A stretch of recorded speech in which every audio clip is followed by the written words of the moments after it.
물론 여긴 국민 라디오.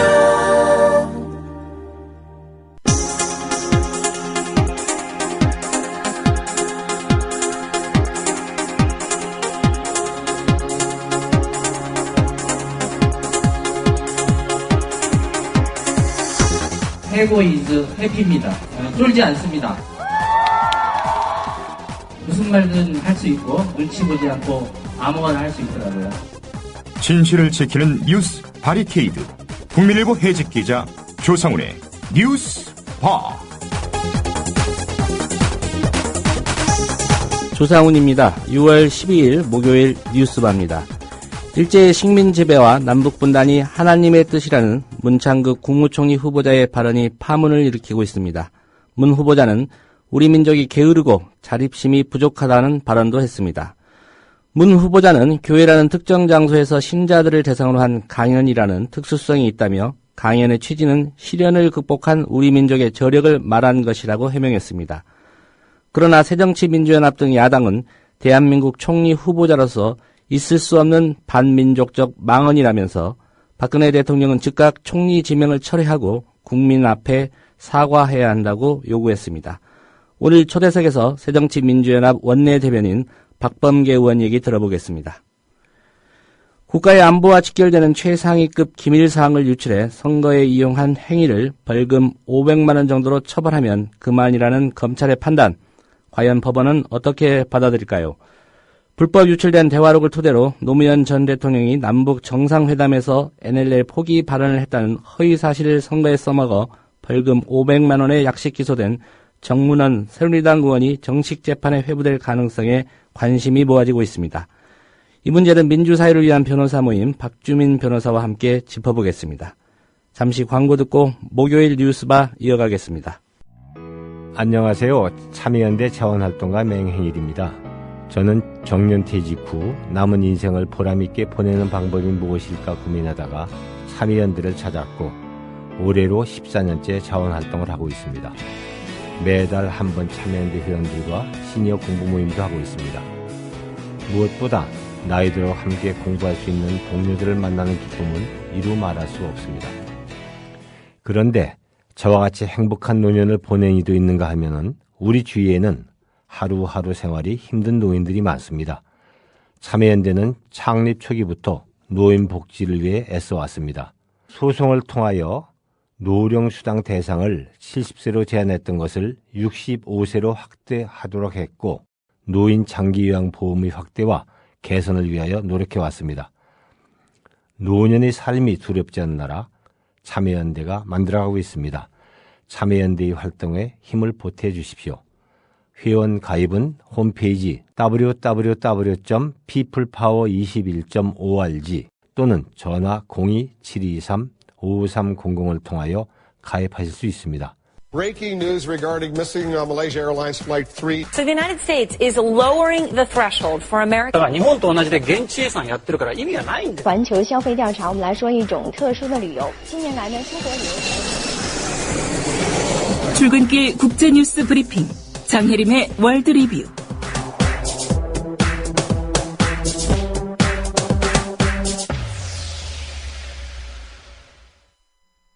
네, 밤사이 주요 국제 뉴스부터 정리하겠습니다. 장혜림 캐스터입니다. 안녕하십니까? 네, 안녕하세요. 네, 미국 검찰이 에드워드 스노든 미국으로 송환하기 위해서 형량을 협상 중이라는 보도가 있군요. 그렇습니다.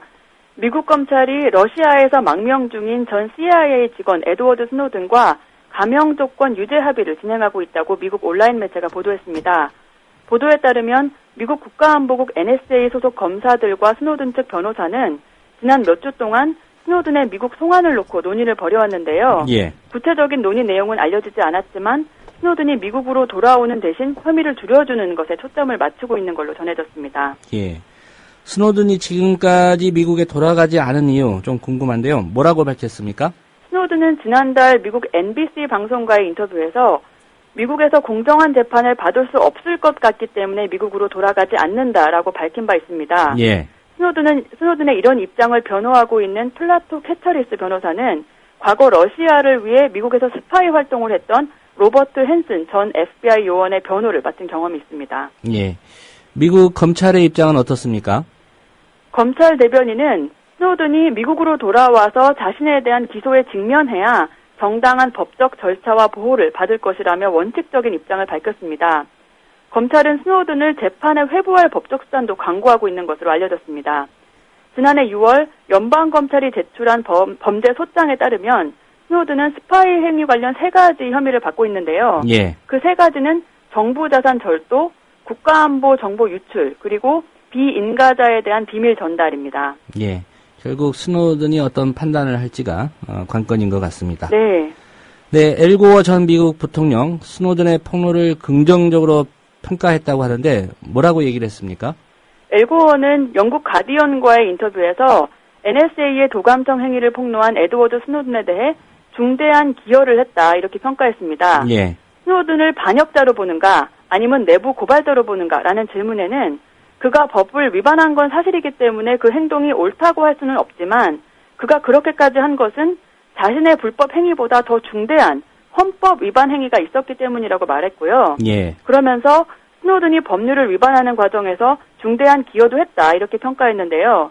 이런 일이 어느 정도 벌어지는지 우리가 알 필요가 있기 때문이다 이렇게 설명했습니다. 예. 고어가 말한 이런 일이라는 거는 NSA의 불법 도감청 이런 걸 가리킨다고 볼 수 있습니다. 예.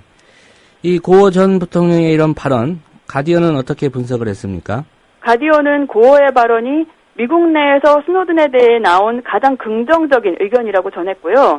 그러면서 스노든을 지지하는 진영이 힘을 얻을 거다 이렇게 설명했습니다. 예.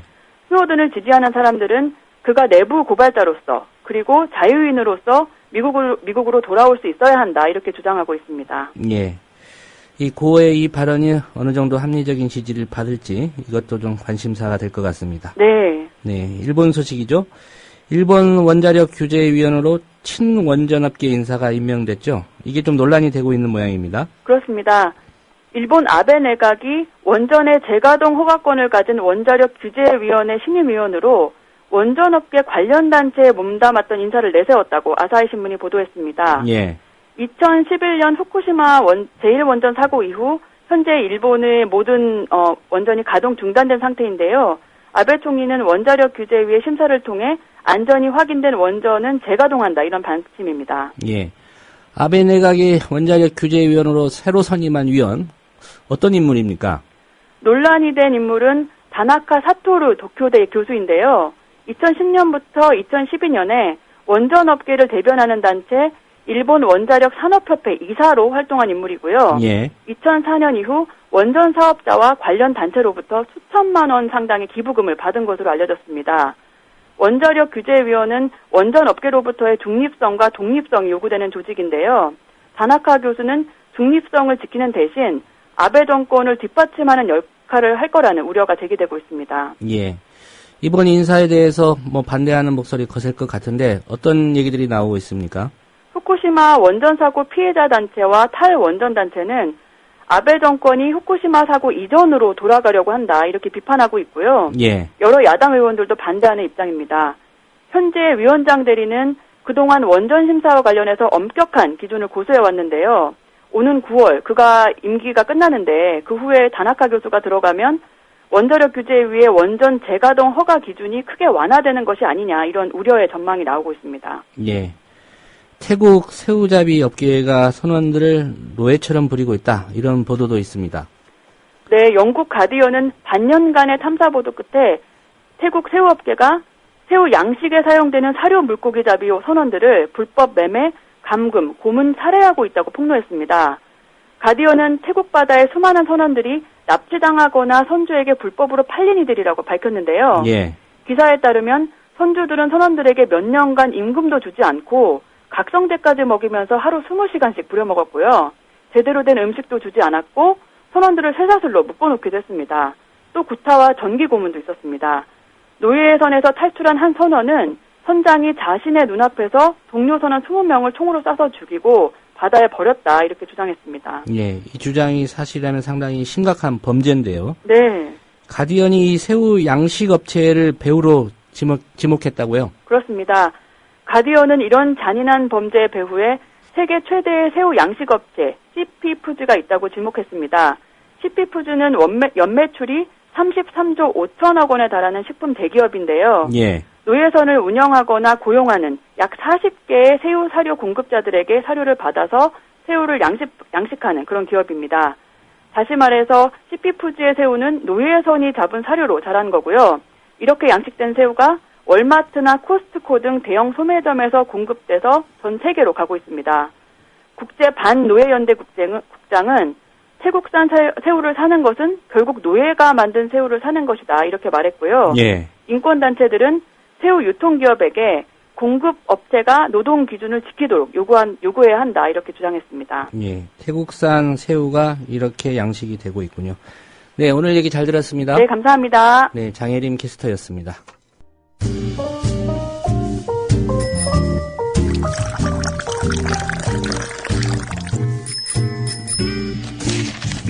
아침 신문 귀로 읽기 김용민 PD의 조간 브리핑.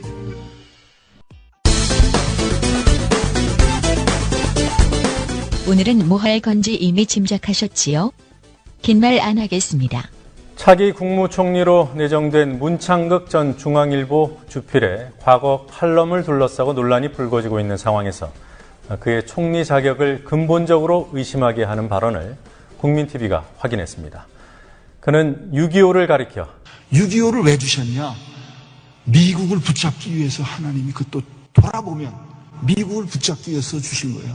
2011년 6월 문창극 총리 후보자 당시 중앙일보 대기자가 서울 양재동의 대형교회인 온누리교회 수요 여성예배에서 한 말입니다. 이 교회 장로이기도 한 문 후보자의 설교는 온누리교회가 운영하는 CGN-TV를 통해 생중계됐습니다. 이따금 친미하자는 게 아니라는 말을 덧붙이긴 했지만 6.25까지만 주셨어요. 이 6.25까지 주신 거야. 우리 생각에는 하나님 참 너무하다. 이럴 수가 있냐. 어떻게 6.25를 이렇게 주셨습니까? 6.25가 저는 이렇게 얘기하면 지가 죽지 않았으니까 말이야 6.25를 또 저렇게 미워한다. 6.25가 있었기 때문에 우리가 단련이 된 거예요. 6.25가 있었기 때문에. 6.25를 왜 주셨냐? 미국을 붙잡기 위해서 하나님이 그 또 돌아보면 미국을 붙잡기 위해서 주신 거예요. 우리 경제 개발의 가장 뿌리는 뭐냐? 미국에서 사줬기 때문에 하는 거예요. 이날 문 후보자의 찬양 대상은 미국만이 아니라 일본으로까지 이어졌습니다. 그래 그때 1960년대에서부터 70년부터 우리는 공업화를 했잖아요. 근데 공업화를 한 가장 큰 힘이 뭡니까? 일본의 기술력이야. 일본이 우리보다 먼저 기술을 다 하고 일본이 우리보다 앞장섰습니다. 그러니까 우리는 일본만 따라가면 되는 거예요. 박정희나 삼성이나 다 일본 따라서, 현대자동차 다 일본 따라서 우리가 이만큼 컸습니다. 일본이 우리는 지금 우습게 보지만은, 우리 일본 사람들 특히 우습게 보죠. 쪽발이들 이렇게 생각하지만은, 일본이 있기 때문에 우리의 경제가 이렇게 발전할 수 있었던 거예요. 지난해 7월 CGN-TV가 기획한 공개 세미나에서는 일제강점기를 두둔하는 듯한 발언도 했습니다. 우리나라가 비록 일본한테 강탈을 당했지만은 기독교로 인해서 우리나라가 일제 때 교회가 많이 생기고 병원이 생기고 학교가 생기고 그래서 우리나라 사람들을 계몽하고 다 그런 거 아니겠어요? 왜 일본을 그럼 우리 옆에 뒀습니까? 하나님은 일본을 왜 우리 옆에 뒀어요? 그래서 우리 침탈하게 했잖아요. 비록 기독교로 인한 계몽이라고 말하지만 일제의 침탈 역시 하나님의 뜻이라고 했습니다. 하나님의 뜻으로 보면 너희들은 내가 불쌍해서 독립은 시켜줬지만은 앞으로도 너희들은 더 고난의 길을 갈 수밖에 없어. 아직도 너희의 그 게으름, 죄 깨끗하게 안 된 거야. 분단을 시킨 거예요. 분단을 시킨 것이 지금 와서는 오히려 우리한테 분단이 됐기 때문에 한국이 이렇게 이 정도 살게 되는 거예요. 국민TV 뉴스 노지민입니다. 여기까지는 국민TV 뉴스 K.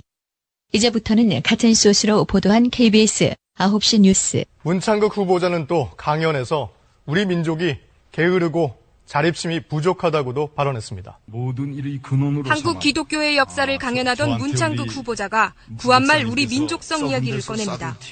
조선민족의 상징은 아까 말씀드렸지만 게으른 거야. 게으르고 자립심이 부족하고 남한테 신세지고 이게 아주 우리 민족의 아주 그냥 하여튼 DNA로 남아 있었던 거야. 기도하겠습니다. 이런 민족성을 깨우친 게 기독교 정신이란 취지입니다. 감사합니다. 다른 강연에서는 8.15 광복이 독립운동의 결과가 아니라 하나님의 뜻이었다고 말합니다. 어느 날 갑자기 정말로 뜻밖의 갑자기 하나님께서 우리한테 해방을 주신 거예요. 미국한테 일본이 패배했기 때문에 우리한테 거저 해방을 갖다 준 거예요. 남북 분단을 만들게 해주셨어. 그것도 지금 와서 보면 저는 하나님의 뜻이라고 봐요. 그 당시에 우리 체질로 봤을 때 한국한테 온전한 독립을 주셨으면 우리는 공산화 될 수밖에 없었어. 일본이 이루신 건 지정학적 축복이라고도 말합니다. 일본으로부터 기술을 받아와가지고 우리가 경제개발할 수 있었던 거예요. 아주 축복의 지정학으로 하나님께서 만들어 주시는 거라 이게. 2012년 3월에 문창극 총리 후보자가 한 말. 저는 저 스스로가 보수라고 생각한 적이 없어요. 아, 그렇습니까? 예. 저는 정말로 가난한 사람, 이 사회에서 아픈 사람, 약한 사람. 저는 그거에 대해서 진짜 넘치는 저의 그 가슴이 있습니다. 네. 그런 거 보면 저는 진보거든요. 그런 거 보면 저는 진보거든요. 네, 6월 12일자 조간신문 주요 기사 살펴보겠습니다. 김용민 PD의 조간 브리핑입니다. 안녕하십니까? 네, 안녕하십니까? 예. 제가 확인한 거로는 한 6개 종합일간지에 일면 헤드라인을 장식했습니다. 그렇습니다. 문창극 국무총리 후보자. 예. 예. 뉴스케이도 이 내용을 보도하지 않았습니까? 예, 그렇습니다. KBS 9시 뉴스 단독 보도가 이제 나간 시간에 저희 국민TV 뉴스케이도 역시 단독 보도를 했습니다. 같은 시간에 단독 보도를 했다 이렇게 보시면 됩니다. 뭐 KBS가 보도할 줄 몰랐으니까 예. 또 KBS도 국민TV가 보도할 줄 몰랐으니까 뭐 서로 단독이라고 해도 물이 나일 텐데 말이죠. 어제 KBS 9시 뉴스 보도는 일제 식민지배 남북 분단은 하나님의 뜻이라는 문창극 씨의 발언을 크게 문제 삼았는데요. 예. 저희 국민TV는 6.25를 기회라고 표시했던 문창극 씨의 이런 망발, 핵심 문제로 삼았습니다. 하나님이 6.25를 왜 주셨는가? 돌아보면 미국을 붙잡기 위해 6.25를 주신 거다라고 말을 했습니다. 이 부분이 이제 바로 국민TV가 단독 보도했던 내용 아니겠습니까? 예.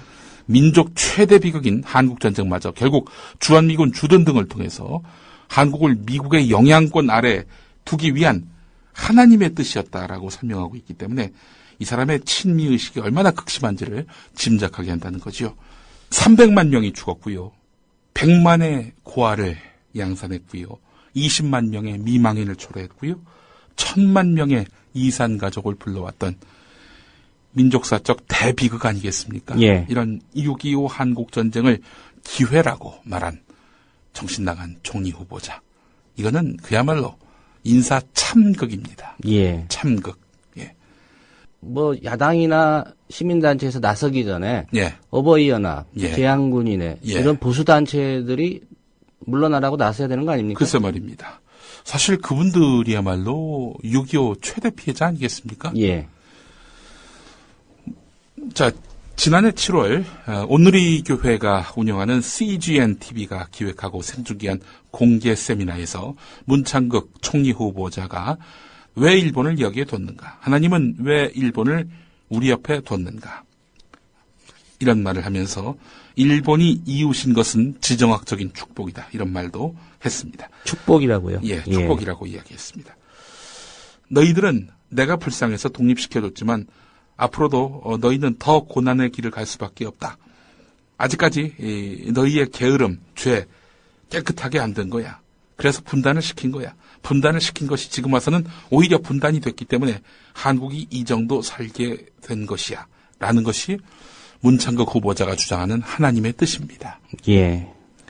이 뉴스K에 이제 이거 어떤 경위로 좀 파악을 하게 됐습니까? 예. 국민일보 덕입니다. 국민일보. 예. 어제 이제 문창극 후보자가 독실한 크리스천이라고 소개한 그 기사 말입니까? 예. 국민일보가 종교 면에서 아주 대대적으로 띄우지 않았습니까? 예. 국민일보 종교국 기자가 어제자에서 문창극 씨를 교회 장로라면서 잔뜩 축혀 세우더니 문창극 씨가 CGN-TV 인터뷰에서 이런 말을 했다라면서 이제 인용했는데 예. 무릎을 쳤죠. 예, 여기 뭔가 있겠다 해서 탈탈 털었습니다. 인터뷰 설교. 봤더니 이런 어마어마한 망발들이 있었다는 거지요. 만약에 문창극 씨가 낙마를 하게 되면은 우리 국민TV는 타사이긴 하나 국민일보에다가 특종 제보상을 수여해야 되는 것 아닌가 이런 생각을 해봤습니다. 예, 상을 받을지는 모르겠습니다. 예. 조간 신문들은 이 문창극 후보자의 이 발언 어떻게 다루고 있습니까? 예, 이 과연 대한민국 총리감이 할 소린가 싶은 내용들을 소개를 해드리겠습니다. KBS 보도를 통해 나온 건데요. 하나님께서 왜 이 나라를 일본한테 식민지로 만들었습니까? 라고 항의할 수 있겠지. 다 하나님의 뜻이 있는 거야. 너희들은 2조 500년 허송세월을 보낸 민족이다. 너희들은 시련이 필요하다. 이게 하나님의 뜻이라는 겁니다. 문창극 씨가 주장하는 일본의 식민지 지배가 우리 민족의 민족성을 바꾸기 위한 하나님의 뜻이었다. 이렇게 설명한 거죠. 문창극 씨는 이어서 하나님이 남북분단을 만들어 주셨어. 그것도 하나님의 뜻이라고 생각한다. 당시 우리 체질로 봤을 때 한국한테 온전한 독립을 주었다면 우리는 공산화될 수밖에 없었다. 이러면서 남북 분단을 설명했습니다. 한반도 분단의 당위성을 한민족 스스로 인정하는 발언이기 때문에 통일을 지향해야 하는 총리로서 자격이 있느냐 이런 의구심을 갖지 않을 수가 없는 거지요. 우리나라 민족성에 대해서도 아주 맹렬하게 폄하를 했는데요. 조선민족의 상징은 아까 말했지만 게으른 거야. 게으르고 자립심이 부족하고 남한테 신세 지는 거 이게 다 우리 민족의 DNA로 남아있던 거야. 이게 우리 민족의 DNA로 남았던 거야 라고 비하를 했던 거죠. 일본의 식민지 지배가 불가피했다는 일본 극우파의 논리와 궤를 같이 하는 것인데요. 예. 일제강점기 친일파들의 민족 개조론을 연상시킵니다.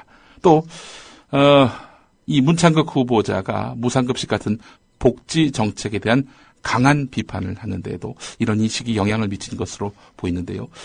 이미 노무현 전 대통령이 대통령 재임할 때 정부 차원에서 사과를 했던 제주 4.3 항쟁에 대해서는 제주도에서 4.3 폭동 사태라는 게 있어가지고 공산주의자들이 거기서 반란을 일으켰어 라면서 4.3 항쟁을 폭동으로 규정하는 등 극우 보수파의 왜곡된 역사인식을 그대로 드러냈습니다. 예. 이 양반이 제주도까지 관할하는 총리가 되고 싶은 마음이 없는 모양입니다. 제가 보기에는 이게 일본 아베 총리의 후임을 지명한 게 아닌가 그런 느낌이 듭니다. 예, 그렇지 않아도 김광진 새정치민주연합 의원은 조선 총독부 총독을 하지 왜 대한민국 총리를 하겠다는 거냐라고 이렇게 비난을 했습니다. 예. 지금 새정치민주연합 쪽은 총리 지명 하루 만에 사퇴 카드를 꺼내들었는데 금태섭 대변인은 대한민국 총리로서 있을 수 없는 반민족적 망언이라면서 발언 경위를 철저하게 추궁하겠다. 즉각 사퇴하고 사과해야 할 일이다. 이렇게 분노를 했습니다. 김진욱 부대변인도 망발과 망언에도 수준이 있다. 이 정도면 매국을 넘었다. 용납할 수 없다. 이렇게 이야기를 했습니다. 하나님의 뜻, 하나님의 뜻. 문창극 씨가 이렇게 계속 강조하고 있죠. 사실 신자로서 신의 뜻을 헤아리는 태도는 이건 문제 삼을 일은 아닙니다. 예. 그러나 사달이 나는 지점이 있죠. 신의 뜻을 자신의 억지 논리와 꿰맞출 때입니다. 예. 박근혜 대통령 당선에도 신의 뜻이 개입됐다고 칼럼 쓰지 않았습니까? 역사의 신. 예. 예, 역사의 신. 사실 저도 개인적으로 문창극 씨하고 같은 종교를 갖고 있습니다만은 하나님의 뜻은 기자가 사실을 다룰 때만큼 객관적이고 합리적인 근거에 바탕을 둬야 한다는 거죠. 자, 그런 의미에서 보면은 비리 목사 조용기의 여의도 순복음교회, 독재 목사 오정현의 사랑의 교회, 세월호 관련 망언 목사 김삼환의 명성교회, 망발 장로 문창극의 온누리교회, 성추행 목사 전병옥의 삼일교회, 총체적 복마전 한국기독교 총연합회 등 만 단위가 넘어가는 교회 또는 교회 연합단체가 차례로 망신당하는 이 팩트로 볼 때 하나님의 뜻은 과연 어디에 있는가? 개신교인들을 성찰해 볼 필요가 있겠다. 저는 이렇게 이야기하고 싶습니다. 자, 지금 어제 국민일보 따옴표도 없이 대통령에게 직언할 수 있는 사람이라면서 문창극 씨를 띄우지 않았습니까? 예. 그런 문창극 씨, 우리 민족에게 직언을 했군요. 예. 너희는 게으르고 아둔하다. 이렇게 말이죠. 한편 서울신문 오늘 일면 보니까요. 이런 내용이 있습니다. 우리나라 총리 후보자의 발언이라고 믿을 수 없을 만큼 참담한 망언이어서 총리 후보직 사퇴가 불가피할 전망이다. 이게 무슨 누구 말을 인용한 게 아니라 예. 기자가 쓴 말입니다. 이게 기사에서. 아니면 이 기자뿐만 아니라 우리 국민이라면 예. 누구라도 상식적으로 판단할 수 있는 그런 평가 아닙니까? 글쎄 말입니다. 예. 게다가 이 문창극 씨를 기용할 당시에 청와대는 대통령과 철학이 같아야 한다. 그런 이유에서 문창극 씨를 발탁했다라고 말했거든요. 예. 박 대통령에게도 물어봐야겠네요. 박근혜 대통령도 같은 입장인지 예. 물어봐야 되겠군요. 일본이 이웃인 건 축복이고 식민 지배는 신의 뜻이다라는데 동조하는지 안 물어볼 수가 없습니다. 자, 문창극 씨의 친정 어디입니까? 중앙일보요. 중앙일보가 문창극 씨의 해명을 실었습니다. 언론인 시절 교회라는 특정 장소에서 했던 강연이라는 특수성이 있으며 강연의 특정 부분만 부각돼서 전체 취지가 제대로 전달되지 못한 측면이 있다. 강의는 우리 민족사에 점철된 시련과 이를 극복한 민족의 저력을 주제로 한 것인데 한국사의 숱한 시련들이야말로 우리나라를 부강하게 만들기 위한 뜻이었음을 이야기하고자 한 것이다 라고 말을 했는데 참 이 문제를 논란의 영역으로 끌어가려는 그런 의도가 보입니다. 그러나 그런 맥락 본인의 해명이 사실과 다름을 보여주는 동영상 전편이 이미 세상에 다 드러난 상태입니다. 예. 이런 터무니없는 해명 과연 먹히겠습니까? 자, 한국일보 보니까요. 예. 문창극 씨, 이 과거 발언, 이 취재가 시작되니까 문창극 씨의 표정이 매우 어두워졌다는 한국일보 기사가 이면에 실렸습니다. 문창극 후보자는 서울 창성동 정부 서울청사 별관 사무실로 출근해서 어제 정상적으로 청문회 준비를 마쳤는데 퇴근 이후에는 자택에서 평소 즐기지 않던 술까지 들면서 상당히 힘들어하는 기색을 드러낸 것으로 알려졌다. 이렇게 전하고 있습니다. 이거 어떻게 아느냐. 후보자의 부인과 밤 10시쯤에 기자가 통화를 했는데요. 예. 퇴근한 다음 1시간 정도 술을 마시고 자고 있다. 이렇게 말을 했어요. 자, 근데 부인이 잠시 후에 다시 한국일보 기자와 통화를 했는데 술을 마신 건 아니다. 이렇게 말을 반복했다는 겁니다. 장로가 술을 마시는 건 사실 좀 교회의 덕이 안 되죠. 뭐 그런 취지였는지는 모르겠습니다만은 예. 부인은 그러면서 남편의 기분이 많이 안 좋아 보였다. 내일은 정상 출근하는 것으로 알고 있다. 이렇게 말을 했다고 합니다. 예. 출근길에 가능하면 음주 측정을 해봤으면 합니다. 왜 이 말씀을 드리냐면 예. 어제 창성동 별관에 출근할 때 직접 차를 운전하고 나왔다는 거 아닙니까? 그렇죠. 예. 그러니까 음주 측정을 해볼 만하죠. 많이 마셨다면은 1시간 예. 동안 혼자 마셨다면 한번 측정해 볼 필요가 있을 것 같습니다.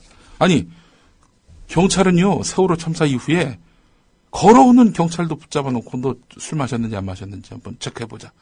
그 측정을 했어요. 예. 왜냐? 세월호 참사 국면에 술 처마시고 다니는 경찰이 있는지 이거 알아보려고 말이죠. 당연히 음주 측정 한번 해봐야 될 것 같습니다. 자, 오늘 국민일보에 아주 재미있는 기사가 실렸습니다. 국민일보 3면 기사인데요. 예. 문창극 후보자가 중앙일보 논설주간으로 있을 시절에 작성했던 칼럼이 고등학교 논술교사들의 직무교육 과정에서 교재로 사용됐다고 합니다. 교재로. 굉장히 칼럼을 잘 써가지고 예. 논리력이 뒷받침되고 말이죠. 또 근거도 충분하고 그렇게 해서 좋은 칼럼의 교본으로 사용된 것 아니냐. 이렇게 추정할 수 있을 텐데 그 반대입니다. 정반대입니까? 예. 나쁜 칼럼의 사례로 꼽혔다고 합니다. 인천교육청에서 말이죠. 예. 예.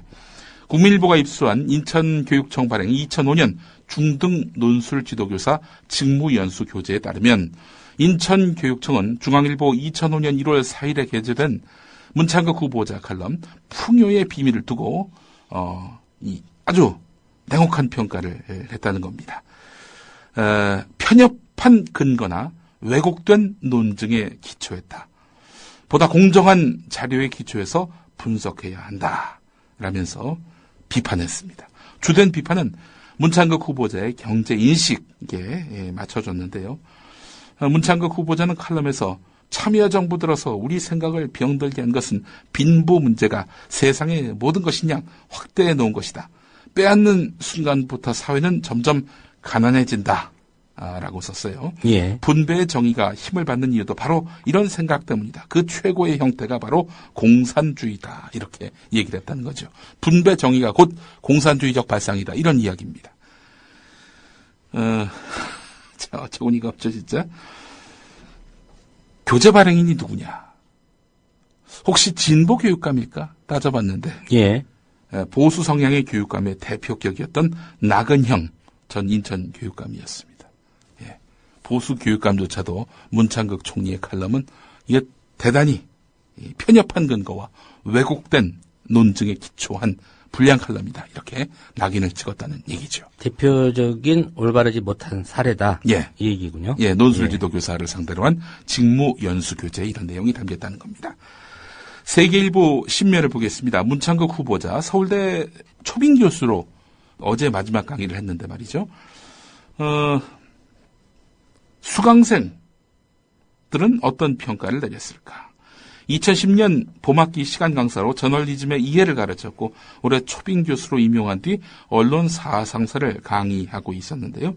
2010년 문창극 후보자의 수강생 10명은 학생들이 만든 강의 평가 사이트인 스누이브에서 이 수업에 대해서 10점 만점에 평균 3점을 줬다고 합니다. 100점 만점에 30점이다 이런 얘기죠. 예. 수업 난도는 매우 쉬운 수준인 1.2점이었고 학점 만족도는 3.5점이었습니다. 쉽고 엉망인 그런 강의였다. 뭐 이런 얘기죠.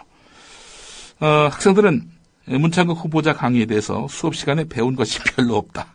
이런 부정적인 의견을 냈다고 합니다. 한 수강생이 서울대 학생 커뮤니티인 스누라이프를 통해서 당시 문창극 후보자의 강의에 대해서 비판한 글도 새삼 주목받고 있는데요.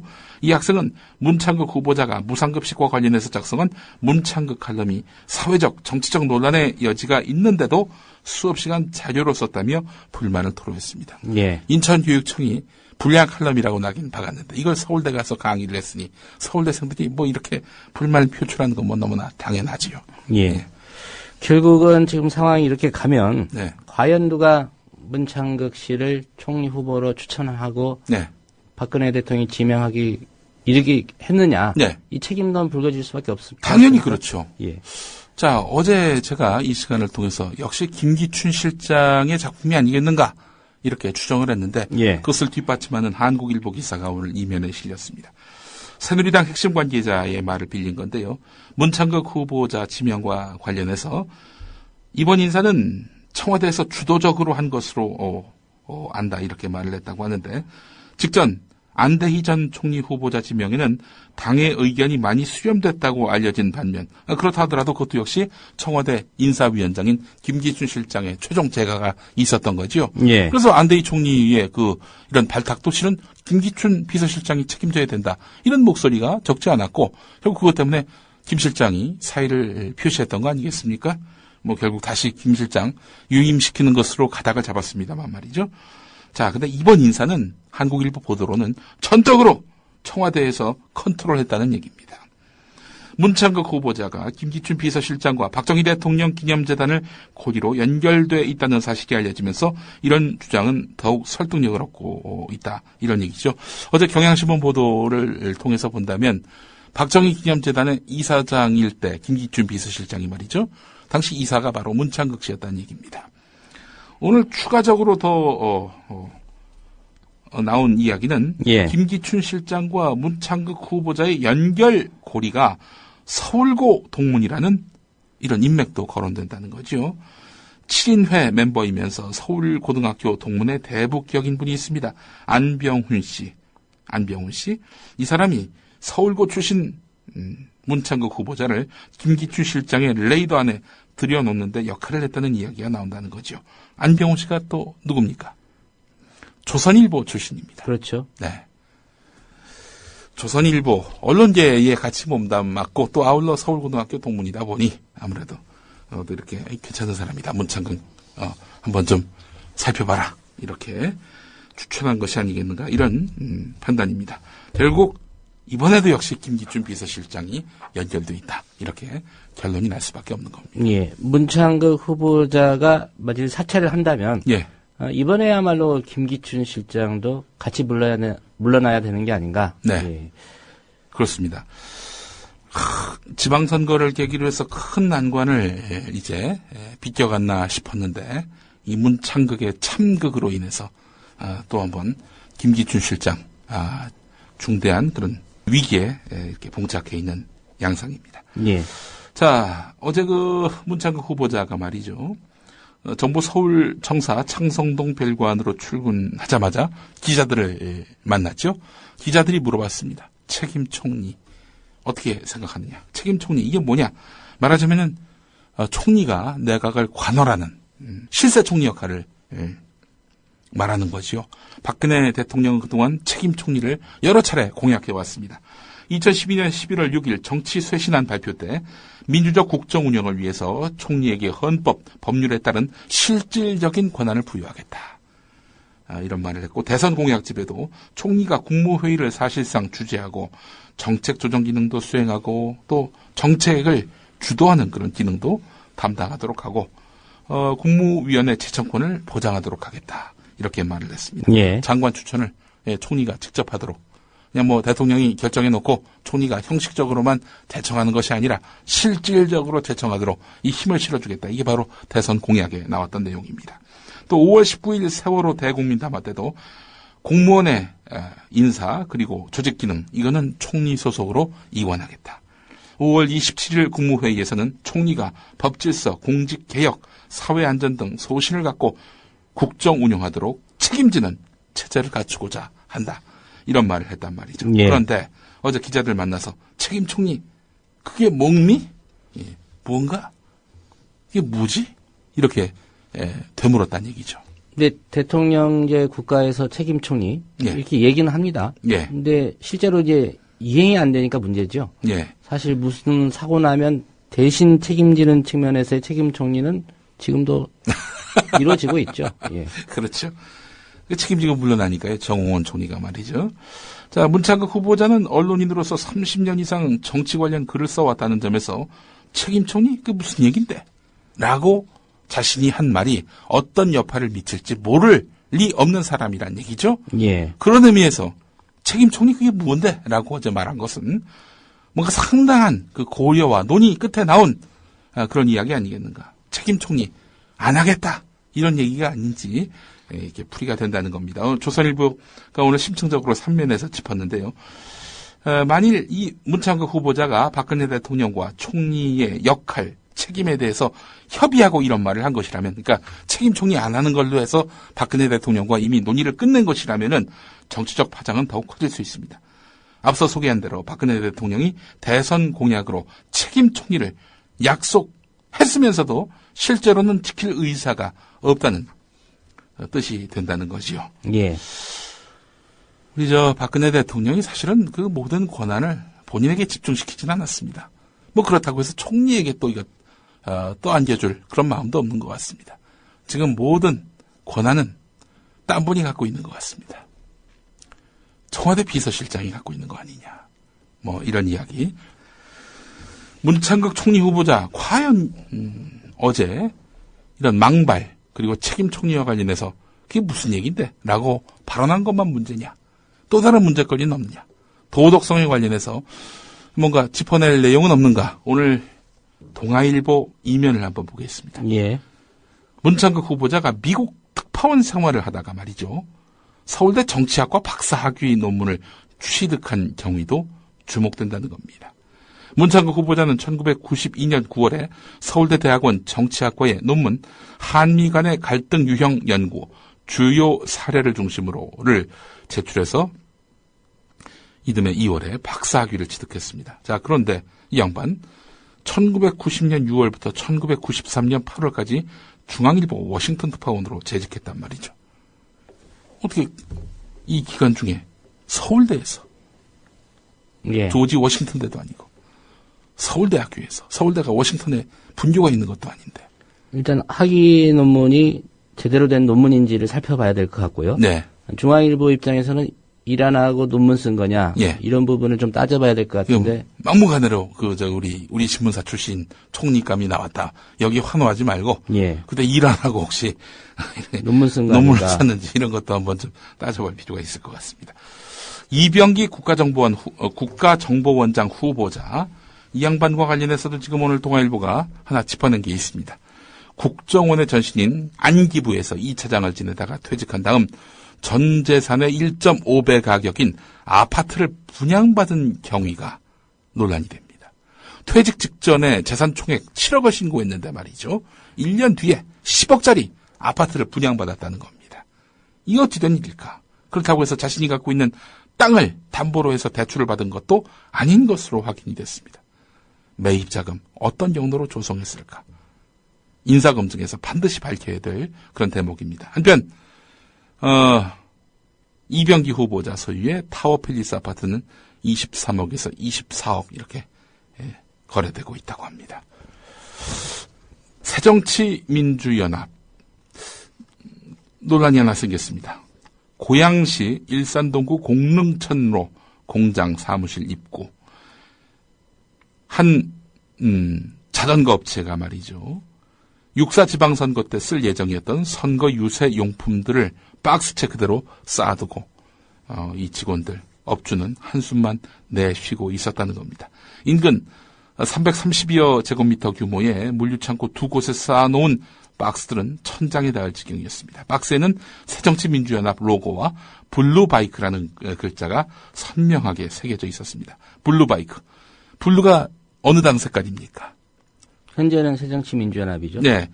블루바이크는 새정치연합이 유세 차량 대신에 자전거를 이용한 선거운동을 권장한 캠페인이었습니다.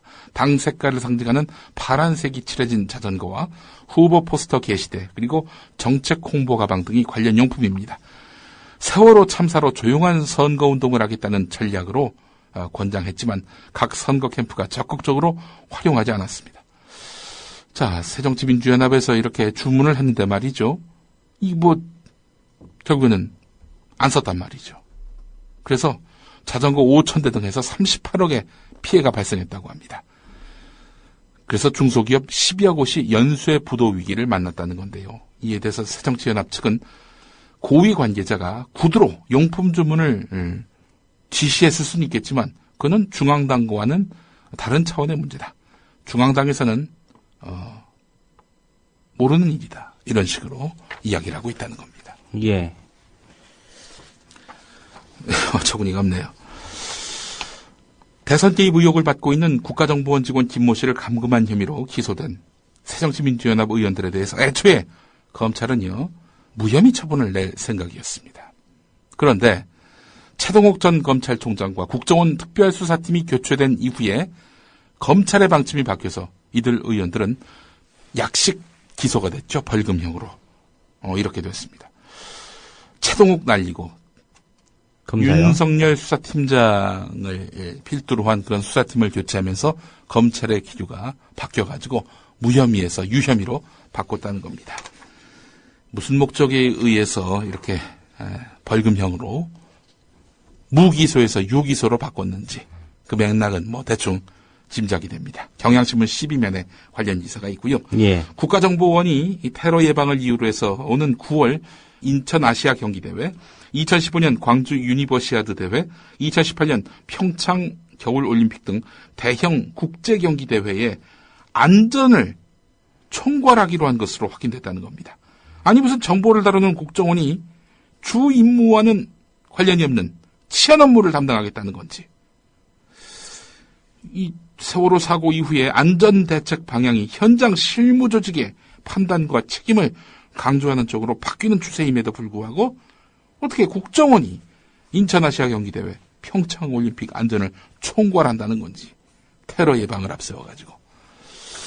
글쎄요, 이 국정원이 그럴 능력이 있는지 의문입니다. 이 댓글만 열심히 다는 사람들이어서 이런 능력까지 갖고 있는 건지는 알 수는 없습니다만은 여간 논란이 될 것으로 보인다는 한겨레 신면 기사까지 오늘 소개해드렸습니다. 예, 주요 조간 기사 브리핑이었습니다. 김용민 PD였습니다. 잘 들었습니다. 예, 고맙습니다.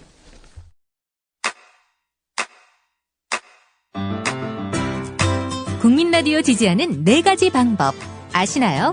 다운로드하기, 별점 주기, 댓글 달기, 구독하기. 국민 라디오를 보다 많은 이들에게 전할 수 있는 가장 손쉬운 방법. 다운로드하기, 별점 주기, 댓글 달기, 구독하기. 잊지 마세요. 다운로드하기, 별점 주기.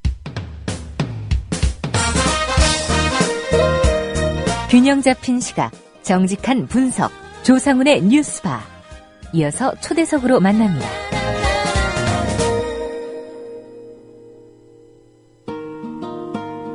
네, 문창극 국무총리 후보자가 자신이 출석하고 있는 교회에서 한 발언이 파문을 일으키고 있습니다. 어제 국민TV 뉴스K와 KBS를 통해 보도된 문창극 후보자의 발언은 듣는 사람들의 귀를 의심하게 할 만큼 놀라웠습니다. 문 후보자는 식민지배와 분단이 하나님의 뜻, 우리 민족은 게으르고 자립심이 부족하다는 망언을 쏟아냈습니다.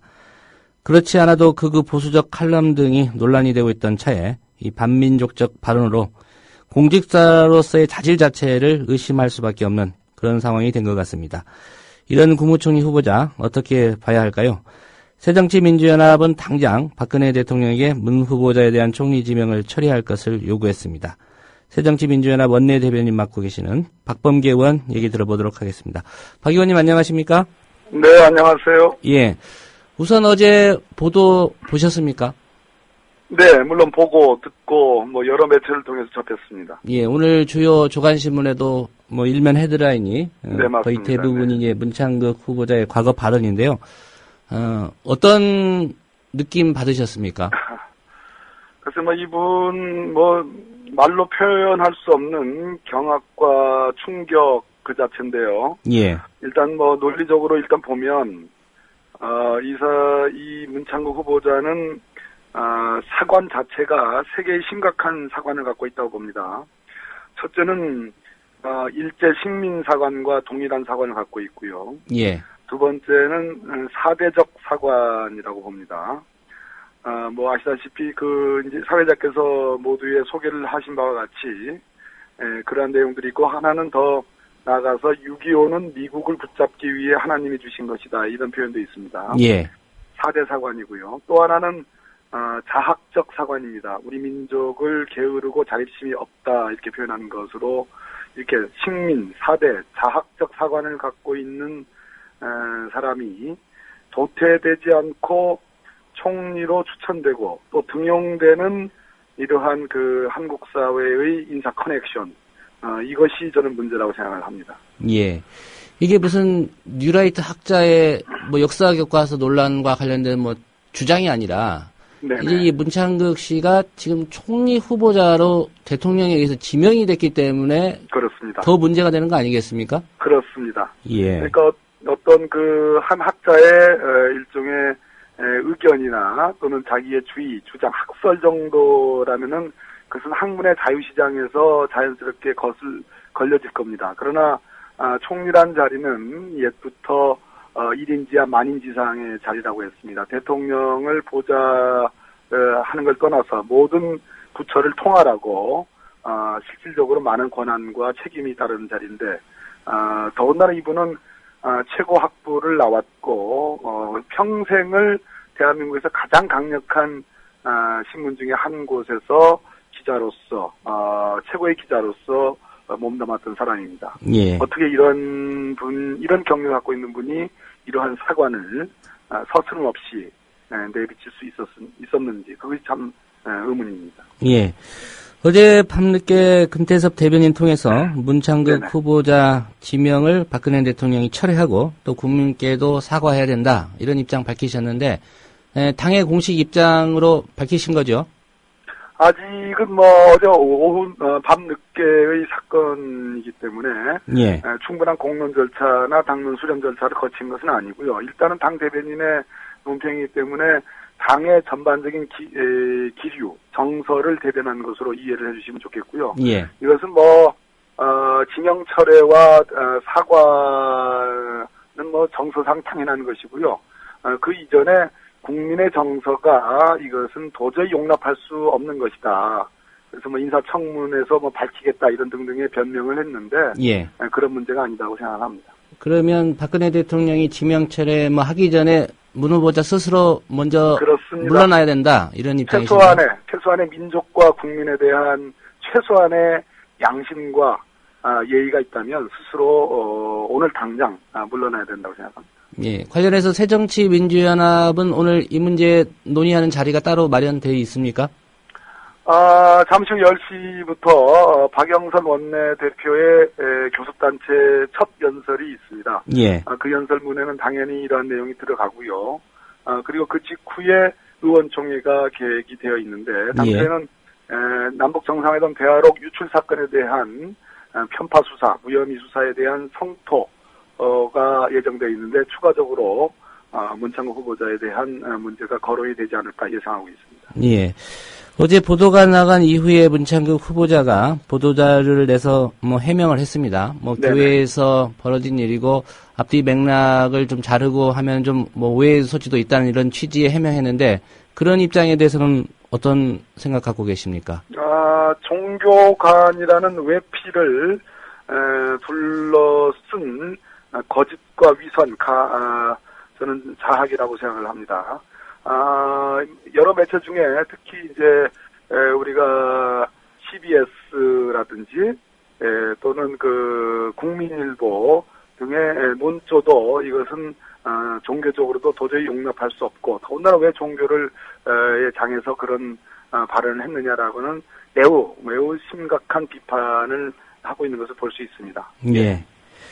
어제 이제 문창국 후보자의 그런 발언들이 공개가 됐고요.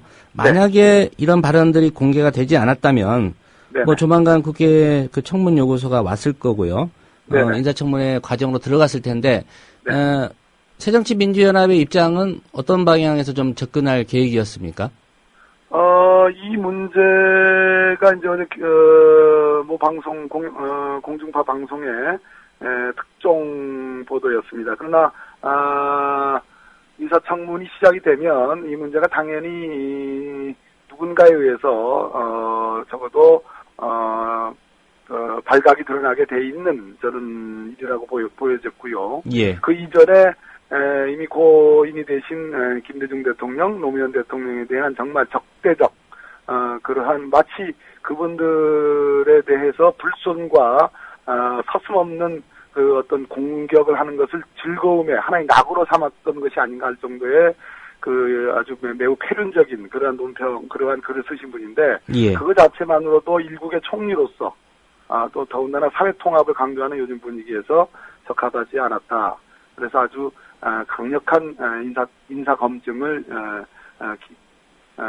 예고를 했다. 이렇게 계획을 하고 있었습니다. 예. 어제 문창국 후보자의 발언은 이제 KBS와 저희 국민TV 뉴스, 그렇습니다. 뉴스K에서도 같이 보도를 했었는데요. 그렇죠. 예. 다만 좀 편성이 저희가 좀 뒤에 있었던 것 같고요. 네네. 이 박근혜 대통령이 이렇게 많은 좀 논란에도 불구하고 사실 안대희 총리 후보자가 지명 6일 만에 이제 스스로 좀 물러나지 않았습니까? 네네. 예. 근데 이제 문창국 후보자도 지금 상황으로 본다면 국민들이 도저히 용납할 수 없는 그런 발언들을 했기 때문에 그보다도 더 빠른 시일 내에 이제 거취를 표명해야 될 것 같은데 이런 인사 참극 왜 되풀이된다고 보십니까? 사회자께서 표현하신 지금 이분의 조남이 참극인데 정말 참극, 거기에 동감을 표하고요. 그 인사 검증 시스템의 붕괴입니다. 제가 이 인사 검증 시스템은 집권 초기부터 누누이 말씀을 드렸고 실제로 이동업 헌재소장 후보자 때 제가 인사청문위원을 했습니다. 특정 업무 경비가 드러났지요.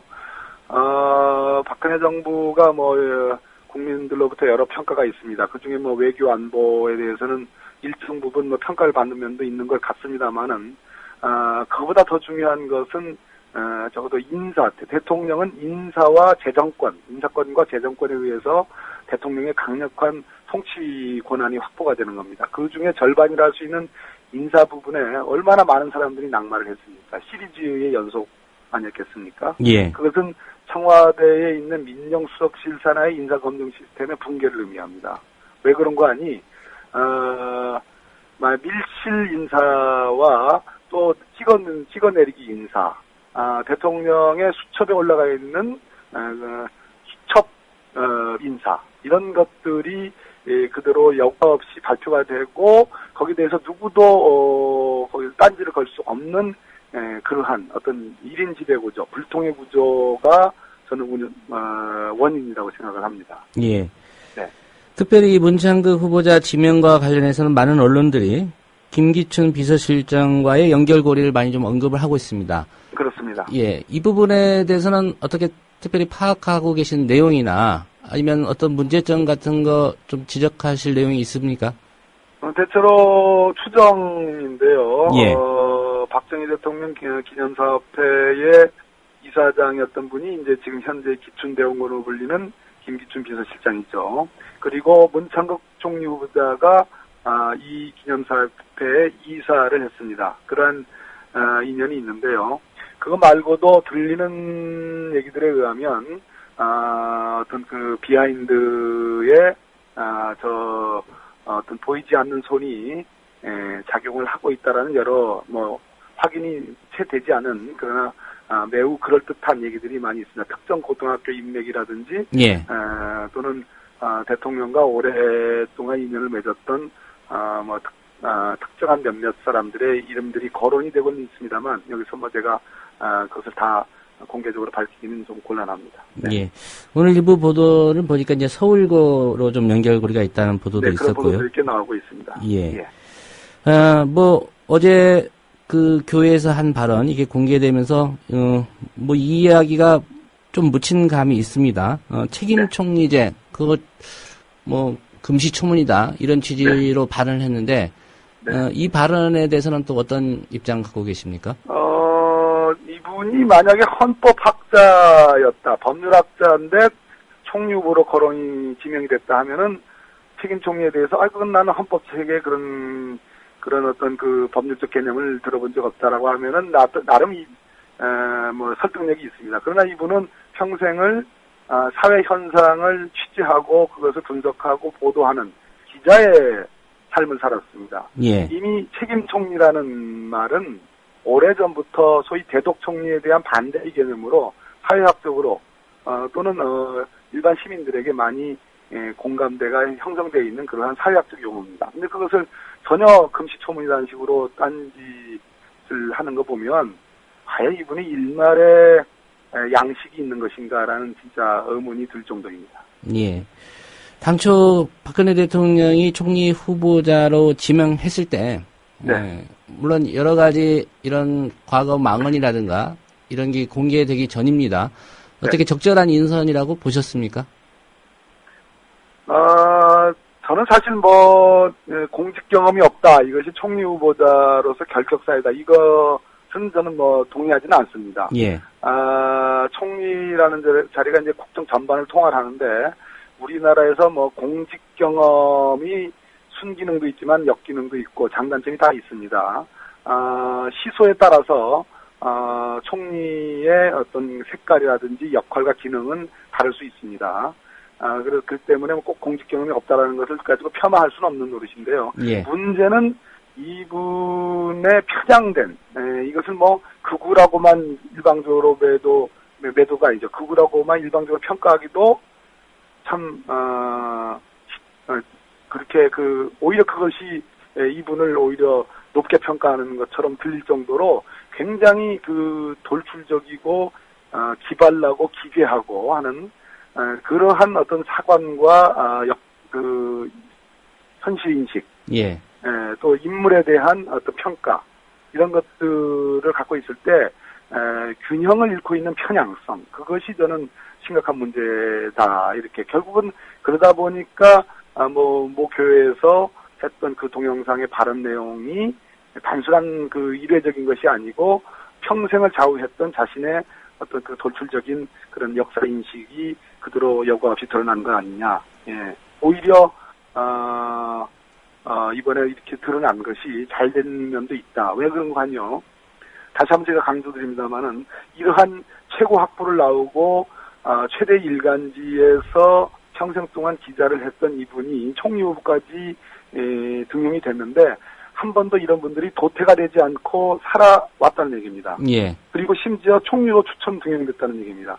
이것은 한국 사회가 해방 이후에 소위 일제 식민사관은 더 나가서 우리 자학사관, 어떤 사대주의 이런 것들이 극복되지 않고 아직도 사회 일각의 지도층의 팽배해 있다라는 그 단면을 보여줬기 때문에 이것이야말로 단순한 총리 후보자의 낙마의 문제가 아니고 이제는 역사 인식을 바로 세우고 민족의 주체성을 바로 세우는 계기로 삼아야 된다 이렇게 생각을 합니다. 예.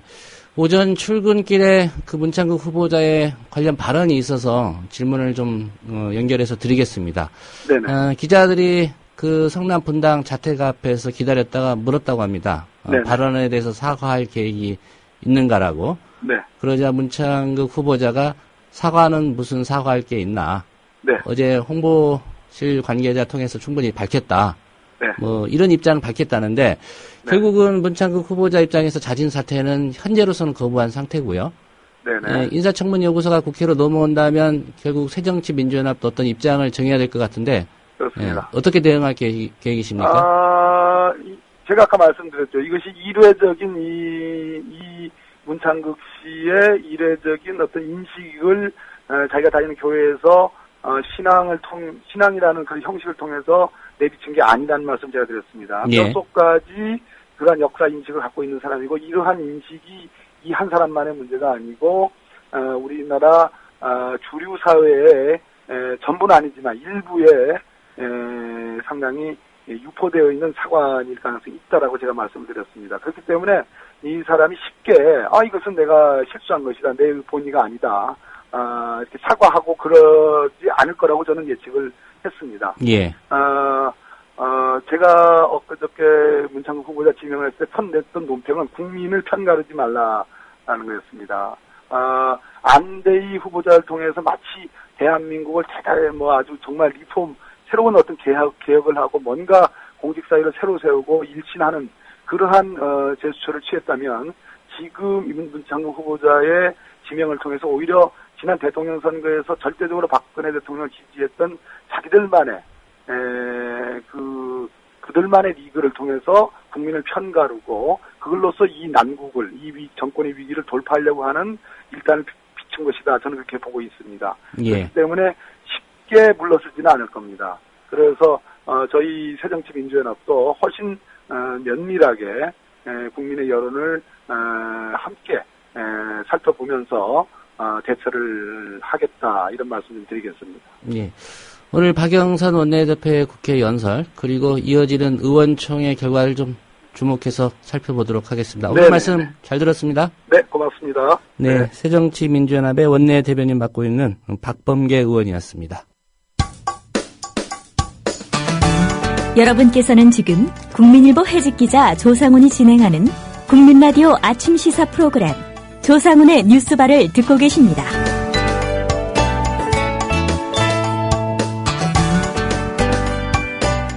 벌금 500만 원, 약식 기소면 충분하다. 네, 불법 유출된 2007년 남북 정상회담 대화록 내용을 근거로 노무현 전 대통령이 NLL 포기반을 했다고 허위 주장을 하고 이를 대통령 선거에 이용한 새누리당 정문원 의원에 대해 검찰이 내린 판단입니다. 사법부 안팎에서는 사안의 중대성에 비해 검찰의 처분이 지나치게 약하다. 이렇게 볼 소지가 있어서 법원이 직권으로 이 사안을 정식재판에 상정할 가능성이 높다. 그러니까 정문원 의원을 정식재판에 회부할 수도 있다. 이런 관측들이 나오고 있습니다. 이게 무슨 얘기인지 민주사회를 위한 변호사 모임 박주민 변호사와 함께 짚어보도록 하겠습니다. 박 변호사님 안녕하십니까? 예, 안녕하십니까? 예. 우선 본론 인터뷰 질문에 들어가기 전에 예. 문창극 국무총리 후보자 발언 혹시 보도 접하셨습니까? 예, 어제 뉴스 통해가지고 접했습니다. 예. 개인적으로 어떤 느낌 받으셨는지 말씀해 주실 수 있으신가요? 여러 가지 좀 느낌이 드는데요. 예. 만약에 그분이 국무총리가 되면 세월호 참사 같은 참사가 벌어져도 이건 다 하나님의 뜻이다. 이렇게 넘어가는 건 아닌지 그런 걱정이 좀 많이 들었었습니다. 예. 예. 그럼 본인이 국무총리가 안 돼도 그것도 하나님의 뜻이겠네요. 그렇죠. 본인이 예. 국무총리가 안 돼도 하나님의 뜻이라고 생각을 하겠죠. 예. 예. 알겠습니다. 아마 하나님의 뜻이 그렇지 않을까 생각해 봅니다. 예. 예. 알겠습니다. 그 관련 질문 좀 드리겠습니다. 예. 일단 정문원 새누리당 의원에 대해서 검찰이 내린 이 벌금 500만 원 약식기소 처분. 일단 약식기소라는 게 뭔지 좀 설명을 해 주시죠. 예, 약식기소라고 하는 것은 상대방, 즉 피고인도 받아들일 만큼 가벼운 어떤 형량, 특히 벌금이죠. 벌금을 구형할 때, 이건 상대방도 쉽게 받아들일 거니까 이렇게 해서 간단히 끝내자라는 의미에서의 기소를 약식 기소라고 합니다. 예. 검찰이 그것을 법원이 받아들이면 약식 명령이 이루어지고, 피고인이 그것을 그냥 받아들이면 바로 절차가 끝나버리게 되죠. 예. 그러면 지금 약식 기소를 검찰이 했고요. 약식 명령이 내려지기까지는 어느 정도 시일이 걸립니까? 통상적으로는 뭐 특별하게 장기간의 시간이 필요하지 않습니다. 법원이 이제 바로 판단하면 되는데요. 근데 이제 아까도 말씀하셨던 것처럼 법원 입장에서는 이것을 약식 명령으로 하기가 부적절하다라고 판단을 하게 된다면 약식 명령을 발하지 않고 정식 재판에 회부하게 되겠죠. 이제 가장 궁금한 게 이제 판단은 법원이 하겠지만 이 검찰의 정문원 의원 혐의에 대한 벌금 500만 원 약식 기소 이게 과연 국민 상식이나 법의 상식으로 봤을 때 적절한 처분이었는지 이 점이거든요. 어떻게 보십니까? 사실 저 같은 경우가 봤을 때는 기소 자체가 아주 잘못된 거죠. 법률 적용부터가. 왜냐면은 지금 대통령이 이제 북한 정상하고 만나서 나왔던 비밀 대화인데 이것을 대통령 기록물로 보지 않았던 점 그 자체가 좀 잘못됐다고 보고요. 설사 공공기록물이라고 봤다고 하더라도 다른 예들에 비춰봤을 때는 굉장히 약한 형량이고 특히 이 대통령 기록물이라고 볼 수 있는 이 정상회담 회의록을 가지고 굉장히 많은 정치적인 이용 행위를 했단 말이죠. 그렇기 때문에 절대 이제 상황에 부합하는 처분은 아니다 이렇게 보고 있습니다. 이 벌금 500만 원 약식 기소, 이 벌금 액수가 이 500만 원이라고 한다면은 좀 어느 정도 약식 명령이나 약식 기소로 본다면 이 적정한 수준입니까? 액수로 본다면요. 사실은 뭐 벌금을 하기로 마음먹은 이상 뭐 500이라고 하면은 어떻게 보면은 벌금 하기로 한 이상 500이라고 한 것은 뭐 많다 적다 논하기가 좀 어려운데요. 다른 예에 오히려 좀 비춰보면 좀 비교하기가 쉬울 텐데 2007년 당시에 한미 FTA에 관련된 비밀 문건이라고 하는 것을 유출한 국회 공무원의 경우에는 9개월, 징역 9개월에 처해진 전력이 있어요. 그런 것에 비춰보면은 사실 500만 원이란 벌금 자체가 굉장히 부당하다는 걸 알 수 있습니다. 그때는 검찰이 피의자에 대해서 영장 청구까지 한 걸로 알고 있는데 맞습니까? 저도 그렇게 기억하고 있습니다. 만약에 이 법원이 검찰의 처분을 그대로 받아들일 경우에 결국 이제 약식 명령이 떨어져서 정문원 의원 입장에서는 벌금 내면 끝나는 거 아니겠습니까? 물론 이제 당사자가 이 벌금 500만 원도 나는 받아들일 수 없다. 정식 재판 청구할 수도 있죠. 그렇죠. 본인 입장에서도 뭐 벌금이 너무 과하다라고 할 수는 있지만 제 생각에는 그렇게 하지는 않을 것으로 보여지고요. 약식 명령 그대로 받아들이지 않을까 이렇게 생각되고 있습니다. 그렇다면 이제 법원의 판단이 남은 상황인데 뭐 전제긴 합니다만 법원이 검찰의 처분을 그대로 받아들여서 약식 명령을 하게 된다. 그러면 그 사건은 그걸로 그냥 끝나는 건가요? 그래서 약식 명령을 이제 바라고 정문원 씨가 아까 말씀드린 것처럼 이걸 흔쾌히 받아들이면 바로 거기서 이제 끝나버리게 되는 거죠. 박 변호사님께서 법률가적 입장에서 보시기에 만약에 이제 검찰 수사의 어떤 당사자였다, 수사를 직접 하셨다라고 하면 이 사안 같은 경우에 어느 정도의 처분이 이 정문원 의원에게는 그래도 적절하다 이렇게 생각하시고 계신가요? 아까 말씀드렸던 것처럼 저는 정문원 의원이 유출했던 이 정보가 대통령 기록물이라는 전제를 가지고 있습니다. 대통령 기록물을 함부로 유출하면 10년 이하의 징역에 처할 수가 있습니다.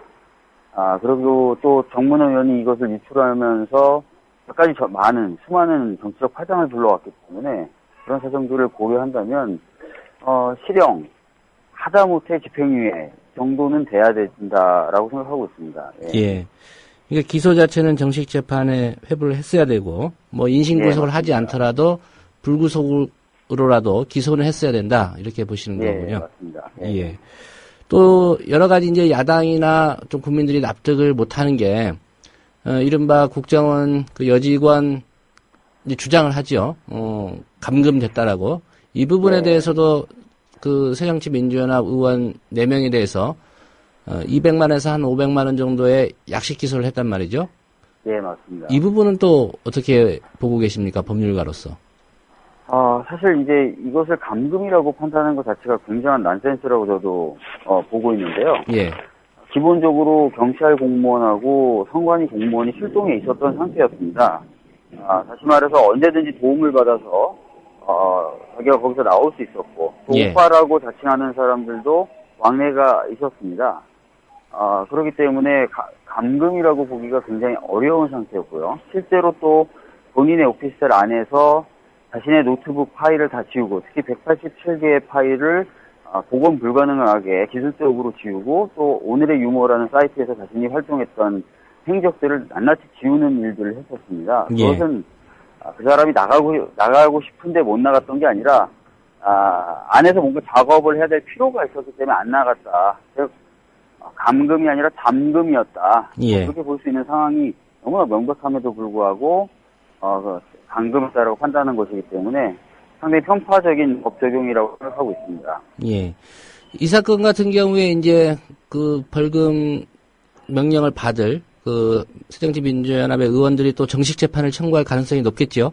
예, 이미 뭐 입장은 정식 재판을 청구하겠다로 정해진 것으로 알고 있습니다. 예. 다시 정문원 의원 그 약식 기소 사건으로 가서요. 현재 이제 언론 보도나 이런 걸 보면 이 약식 기소 사건을 맡은 법원이 이 정문 의원 사건을 정식 재판에 회부할 수 있다. 한마디로 좀 직권으로 회부할 수도 있다. 이런 전망이 좀 나오고 있습니다. 이게 무슨 의미이고 그럴 가능성 어느 정도 된다고 보시는지요?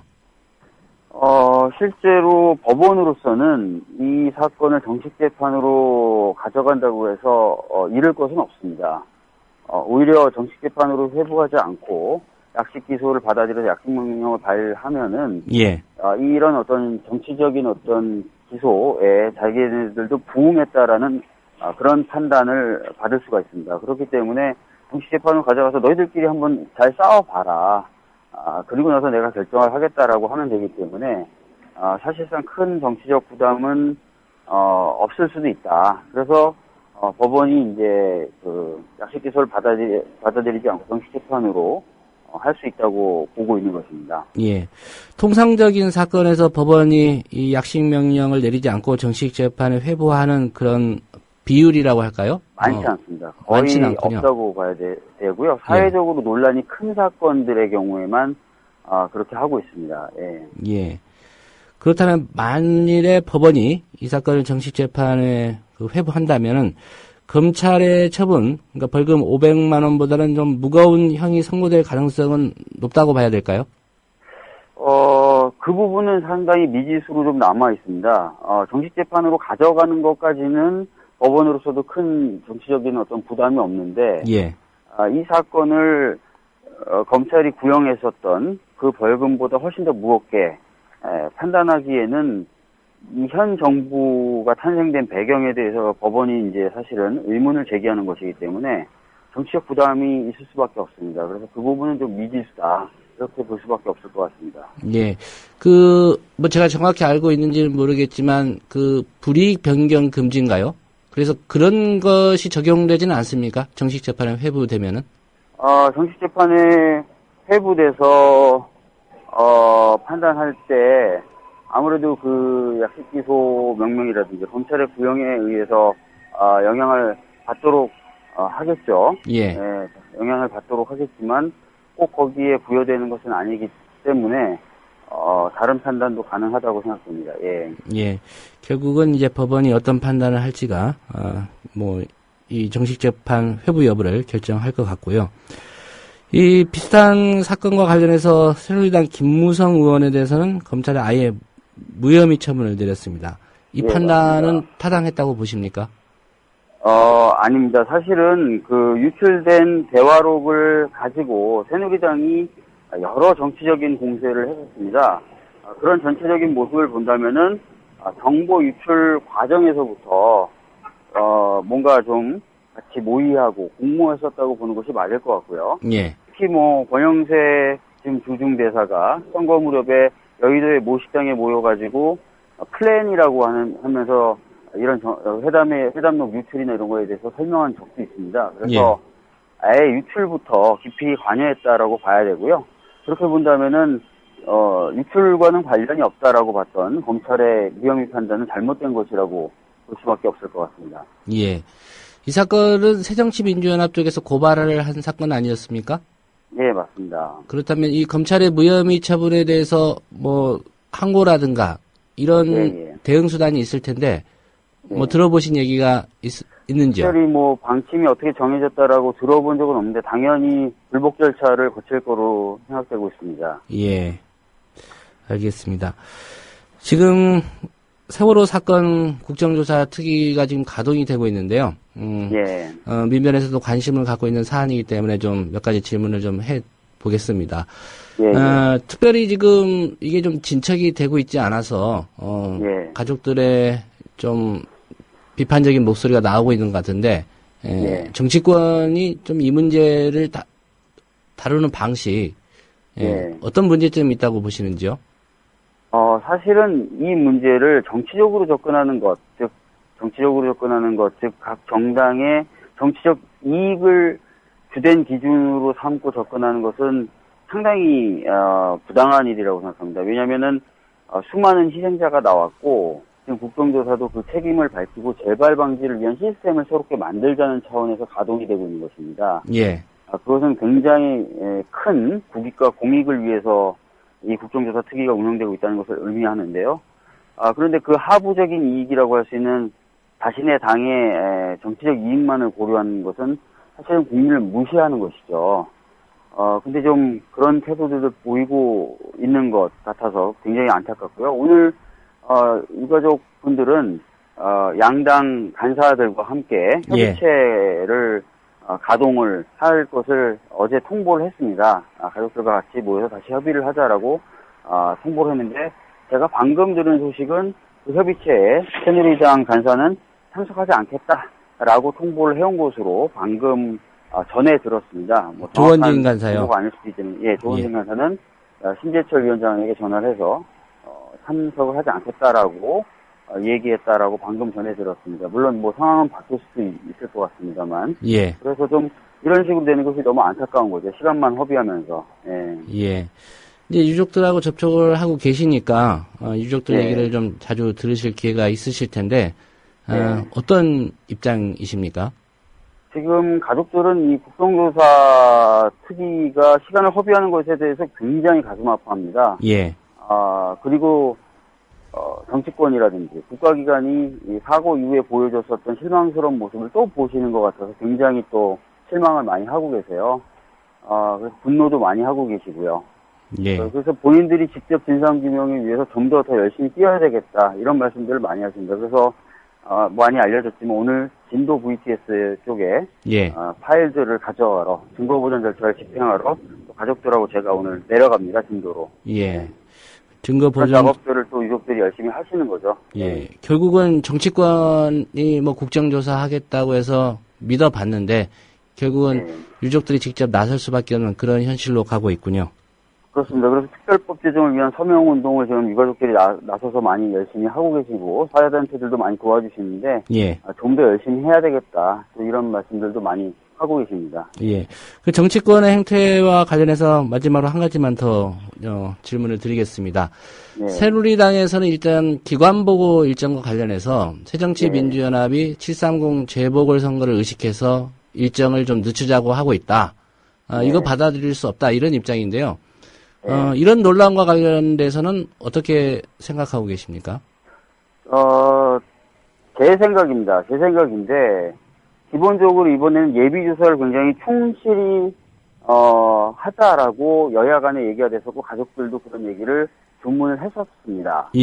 그리고 예비조사원에 특히 가족들이 포함이 돼서 가족들의 의사가 많이 전달되는 것 이것들도 역시 여야에 전달이 됐었습니다. 그렇다면은 예비조사가 충실히 적어도 운영될 수 있는 시간을 보장을 해야 되는데 아직 예비조사원이 확정도 안 되어 있는 상태입니다. 그런데 바로 기간 보고를 하겠다는 것은 제 생각에는 유족들이 전달했던 그런 의사들을 따르는 것은 좀 아닌 것 같다. 적어도 좀 예비조사를 할 수 있는 기간은 보장해줘야 된다는 생각을 가지고 있습니다. 예. 지금 그 기관보고 일정과 관련해서는 새누리당 입장에서는 좀 당겨서 일찍 하자는 그런 입장이고요. 그렇죠. 새정치민주연합은 말씀하신 대로 좀 예비조사를 충실히 한 다음에 좀 늦게 시작해도 문제 없다 이런 입장인 거죠. 그렇죠. 예. 알겠습니다. 오늘 또 진도까지 내려가신다니까 잘 다녀오시길 바라겠고요. 또 관련 사항에서 나중에 또 인터뷰 요청 드리도록 하겠습니다. 오늘 말씀 잘 들었습니다. 예, 감사합니다. 예. 지금까지 민주사회를 위한 변호사 모임의 박주민 변호사였습니다. 네.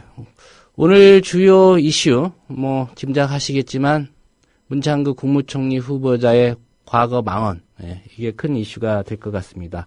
여론이 어떻게 움직일지는, 불문가진데요. 이것을 판단하고 또 어떤 결정을 내려야 되는 위치에 있는 사람들이 어떤 식으로 이 상황을 또 몰고 갈지도 국민들 입장에서는 유심히 지켜봐야 될 것 같습니다. 결국 국민들이 어떤 입장, 어떤 여론을 형성하느냐가 그들의 판단에 중요한 그런 결정적 요소가 될 것 같습니다. 오늘 끝으로 의미 있는 행사 한 가지를 소개해드리겠습니다.